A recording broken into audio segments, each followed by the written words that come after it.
নমস্কার, এনবিপি ইউনানি আয়ুর্বেদ রিসার্চ সেন্টারের বিশেষ অনুষ্ঠানে আমাদের সকল দর্শক বন্ধুদের আরো একবার জানাবো অনেক অনেক স্বাগত।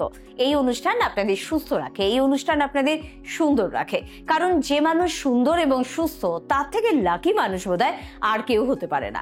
এবং সৌন্দর্যের কথা যেখানে আলোচনা করলাম সেখানে একটা রোগের কথা অবশ্যই বলতে হয়, সেটা হচ্ছে স্কিন ওরিয়েন্টেড প্রবলেম।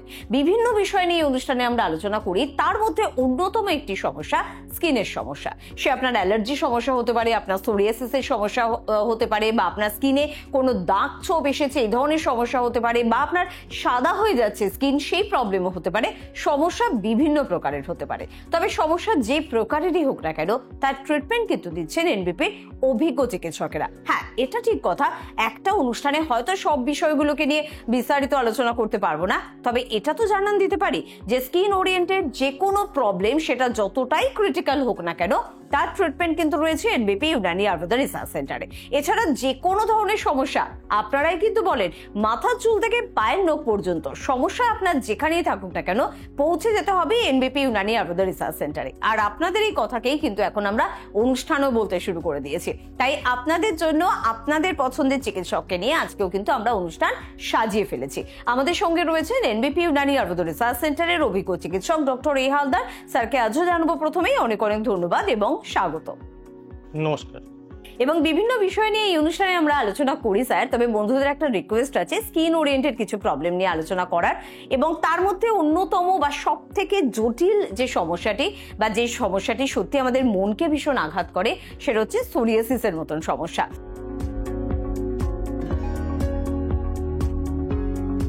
এবং এই সোরিয়াসিসের সমস্যাটা কি, কেন হয় স্যার, আমরা একটু একটু করে শুনবো। সোরিয়াসিস এমনই একটা রোগ, কারণ আমরা দেখেছি যখন পেশেন্ট আমাদের কাছে আসে এই সোরিয়াসিস নিয়ে যখন ভোগেন, এর যে কষ্টটা কতটা মারাত্মক। কারণ হচ্ছে এই সোরিয়াসিস কি করে আমাদের আশপাশের মানুষের থেকে আমাদেরকে একটু আলাদা করে দেয়। যাদের হয় শরীরে একটা দেখা যায় যে গোটা স্কিন আস্তে আস্তে ছড়িয়ে যায়, এটা একটা আঁশের মতো, যেরকম মাছের আঁশ থাকে সেরকম আঁশের মতো গোটা গা থেকে ঝরতে থাকে। তার ফলে কি হয়, একটা দেখতেও যেরকম খারাপ লাগে, সেরকম আশেপাশের মানুষ যখন তার কাছে আসে ওনারা মনে করেন যে এটা ছোঁয়াচে জিনিস, সেই কারণের জন্য ওই পেশেন্টকে কি করে আলাদা করে দেয়। তো এই সোরিয়াসিস যাদের হয়েছে ম্যাক্সিমাম ক্ষেত্রে দেখা গেছে যে ওনাদের একটুখানি সাইকোলজিক্যাল প্রবলেমও বেড়ে গেছে। কারণ এই যে একা থাকা, অন্যান্যদের থেকে দূরে থাকা, কারুর সাথে না মেলামেশা, তো এক্ষেত্রে কি হয় আমাদের একটা সাইকোসোম্যাটিক ডিসঅর্ডার তৈরি হয়, ডিপ্রেশনে চলে যায়, অ্যাংজাইটির মধ্যে চলে যায়। কিন্তু দেখা গেছে যে এই সোরিয়াসিসের কিন্তু ট্রিটমেন্ট আছে, যদি আমরা ঠিক প্রপারভাবে ট্রিটমেন্ট করি। আগে আমাদের জানতে হবে যে এই সোরিয়াসিসটা কি, আমাদের শরীরেতে কি করে এটা আসছে।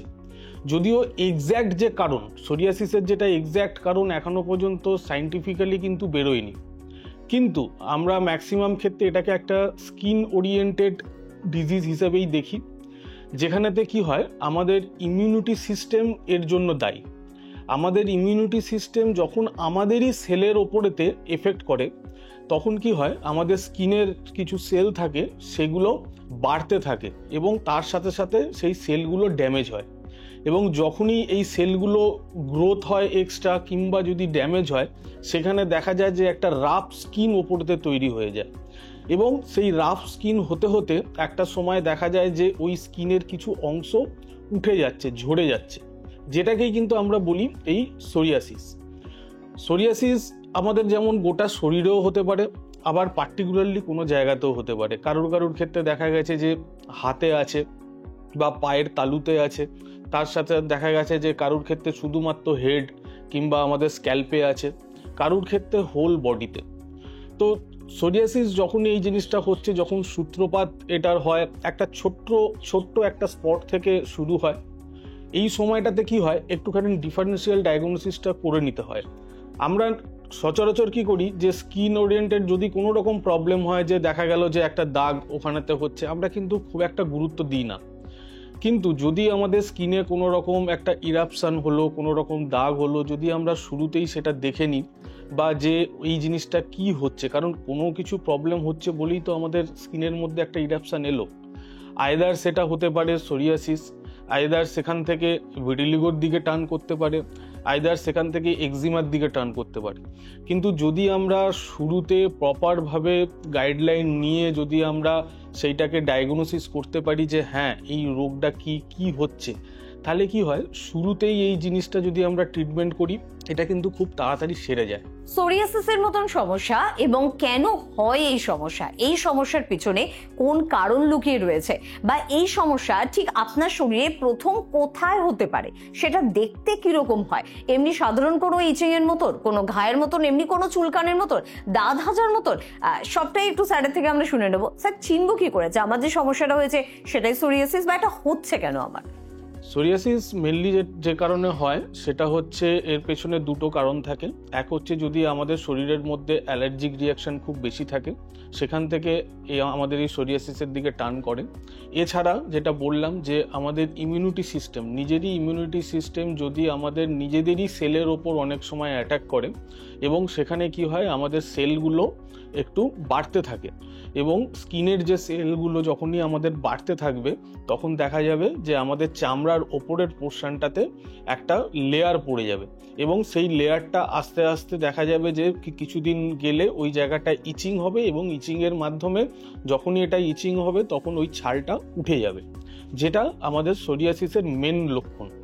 এটা যখন স্টার্ট হবে দেখা যাবে যে কোনো পোর্শনে, আমাদের শরীরের যে কোনো পোর্শনেতে, হয়তো কারুর ক্ষেত্রে স্ক্যাল্পে হলো, কারুর ক্ষেত্রে হাতে হলো, কারুর ক্ষেত্রে পায়ে হলো, সেখানে দেখা যাবে একটা অল্প স্পট পড়বে, গোল কালারের একটা স্পট পড়বে এবং তার মধ্যে একটা রেডনেস ভাব থাকবে, লাল একটা ভাব থাকবে এবং তার সাথে সাথে দেখা যাবে যে জায়গাটা জুড়ে হয়েছে সেই জায়গার ওপরের যে স্কিনটা সেটা একটু রাফ হবে এবং তার সাথে সাথে ইচিং, এবং যখনই ইচিং হবে, যখনই সে ওই জায়গাটাতে ইচিং হওয়ার জন্য ওই জায়গাটাতে যখনই সে চুলকাবে তখন কি হবে, ওই জায়গার যে চামড়াটা থাকবে সেটা আস্তে আস্তে ঝরে যাবে। যেটা আমরা বলি যে একটা সিমটম, সব থেকে বড় এটার লক্ষণ হচ্ছে মাছের যেরকম আঁশ ঝরে পড়ে ঠিক সেরকম আমাদের স্কিন থেকে এই জিনিসটা ঝরে পড়বে।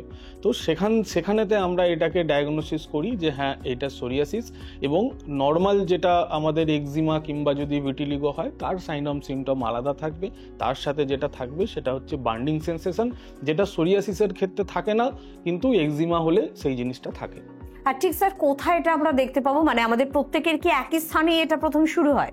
না, এটা ডিপেন্ড করবে যে আমাদের কোন জায়গার সেল ড্যামেজ হচ্ছে, কোন জায়গা স্কিনের সেলটা ড্যামেজ হচ্ছে। কারণ অনেকের ক্ষেত্রে পার্টিকুলারলি কোনো জায়গা বলতে যেমন বললাম যে স্ক্যাল্পে তো এটা এফেক্ট করতে পারে, কিংবা কারুর ক্ষেত্রে দেখা গেল যে হাতের তালু কিংবা পায়ের তালুর যে স্কিনের সেল আছে সেখানেতেই অ্যাটাকটা হয়েছে, তো কারুর ক্ষেত্রে সেই জায়গা হতে পারে, কিংবা আমাদের যেখানে ফোল্ডেড স্কিন আছে সেই ফোল্ডেড স্কিনগুলো তো অনেক সময় হতে পারে। আবার কারুর ক্ষেত্রে দেখা যায় যে হোল বডিতেও এটা এফেক্ট করতে পারে। তো এটা নির্ভর করবে যে কোন জায়গাতে আমাদের যে ইমিউনিটি সিস্টেমের আমাদের যে সেলটাকে অ্যাটাক করছে, তো সেটা কোন জায়গায় এটার অ্যাটাকটা হচ্ছে তার উপরেতে নির্ভর করবে যে কোন জায়গায় এই জিনিসটা হবে। একদম একেবারে সুস্থ সুন্দর জীবন আপনাকে কিন্তু দেবে এনবিপির অভিজ্ঞ চিকিৎসকেরা। হেল্পলাইন নাম্বার নোট করেছেন তো? এই নাম্বারে অবশ্যই ফোন করুন, যোগাযোগ করুন এবং আপনার বাড়ির কাছাকাছি চেম্বার সম্পর্কে জেনে নিয়ে চট করে ট্রিটমেন্টটা স্টার্ট করে দিন। এবং আজকে এই পর্যন্তই, পরবর্তী এপিসোডে আবারও দেখা হচ্ছে, আবারও আপনাদের ক্রিটিক্যাল বা ক্রনিক ডিজিজ নিয়ে আমরা কিন্তু আলোচনা করছি। প্রত্যেকে ভালো থাকবেন, ধন্যবাদ জানাবো আপনাদের, ধন্যবাদ জানাবো অবশ্যই স্যারকে। নমস্কার। নমস্কার।